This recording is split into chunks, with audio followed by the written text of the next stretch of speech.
In the courtroom today, it was standing room only as the judge in the Bonita Jax murder case reviewed videotaped police interrogations from Jax. On the tape, Jax says her children were demon-possessed and died in their sleep. Bonita Jax chose not to appear at today's hearing. She sat in a holding cell. The trial is expected to begin tomorrow with opening arguments. Reporting live in front of D.C. Superior Court, D'Anthony White, ABC 7 News. And if you've driven on it, you know it's congested. Tonight, Public Works wants your input on how they can improve it. And the Federal Reserve cut a key interest rate for the 7th time in a row. What does that mean for you? I'm D'Anthony White, and I'll have the story coming up in a live report. KOMU 8 News at 10 starts now. Angie and Jim, MoDOT's first improvement plan only called for minor changes to I-70. Drivers can expect detours when coming on Highway 54 through Jefferson City. If your teen has one of these and drives one of these, experts say it's a dangerous and unnecessary distraction. The Missouri House has given initial approval to a sales tax-free weekend. It was a busy day here at the Capitol. Senators introduced several bills to crack down on illegal immigration in Missouri. Without enough rainfall from Mother Nature, Dean says trying to keep this many trees watered is practically impossible. We don't know who the Republicans are running for this seat yet, but we'll keep you posted. In the meantime, reporting live in Columbia, D'Anthony White, KOMU News. Driving while sending text messages is the latest way your teen is being distracted on the road. In most states, including here in Missouri, it's legal for teens to drive while texting. I don't want us to use scare tactics per se. But State Representative Judy Baker wants to put the brakes on these inexperienced drivers. We as parents can say all day long that we want you to not use your cell phone while you're driving. But if it is the law, they are more likely to listen up and do the right thing. Tech-happy teens like Jeff Murrow know the risk, but still do it all the time. It's probably dangerous, but I mean, it's a good way of communication. According to the AAA, an alarming number of teens openly admit to risky driving behavior. 46% of those surveyed say they text message while driving. Those few clicks proved fatal in a string of accidents across the country.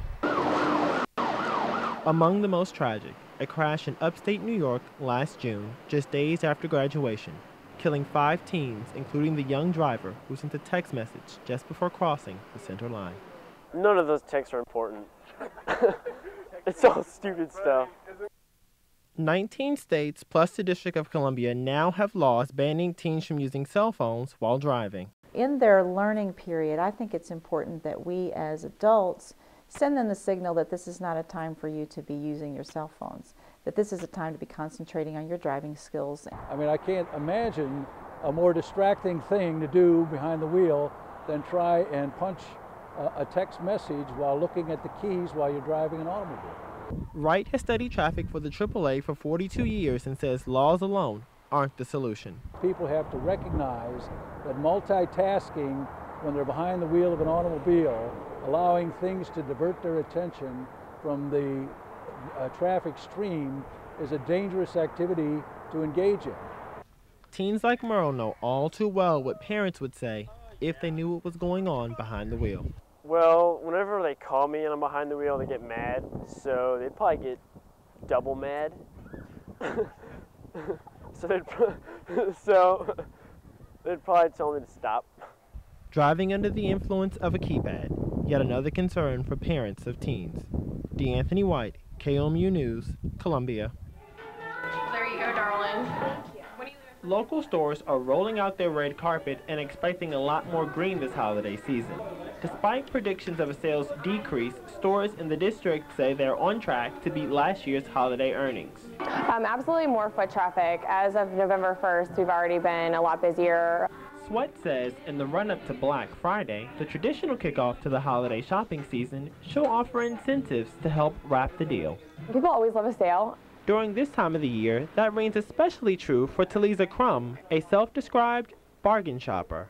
Of course, cheaper is better, but it just depends on, you get to look at it and bargain shop, that's all. Finding the perfect deal can take a little time. That's what I came in here for, is this for shoes? Small boutiques say they have an advantage over the national chain stores. They come in, they tell us what they want, and we're able to go through the store and find what looks best for them. So it's more hands-on here. Local retailers are banking on a combination of sales and the added personal touch to beat predictions. D'Anthony White, KOMU News, Columbia. It's a full circle moment for director Cheryl Howard. She sat in these same seats some years ago as a student.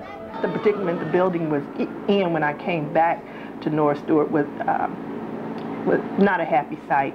So that pushed me to apply for that city grant. Norris Stewart Memorial Nursery School moved into this building 46 years ago. Since then, there have been few improvements. This is what I'm talking about as far as the drawers are concerned. Betty Porter started teaching at Norris Stewart's 34 years ago. She says the school has a special place in her heart. If we help the children, we should have help on the outside also coming in and trying to keep the building open. The City of Columbia awarded a $150,000 development grant to make repairs. The grant has to be approved by the Department of Housing and Urban Development. Teachers aren't sure the roof can wait that long. In the meantime, the school is turning to the community for help, hoping to raise $40,000 for a new roof. D'Anthony White, KMU News, Columbia. Agent Sarah, it was a busy day here at the Capitol. Senators introduced several bills to crack down on illegal immigration in Missouri. State Senator Scott Roop says since Washington has failed to pass comprehensive immigration reform, it's now up to the state. Roop's bill calls for the business license of any business who knowingly employs an illegal immigrant in Missouri to be revoked. You go out to dinner with your spouse, you come home and you realize there's a water leak in your house. The first thing you do is you don't go buy new drywall and buy new couches. You go over and you turn the water off in your house. Well, that's what the federal government has not done. They have not stopped the influx of illegal immigrants. Now it's up to the states to deal. What are we going to do? After today's hearing, senators tell me they hope to roll all the immigration issues together to vote on one comprehensive immigration bill. Reporting live in Jefferson City, D'Anthony White, KMU News.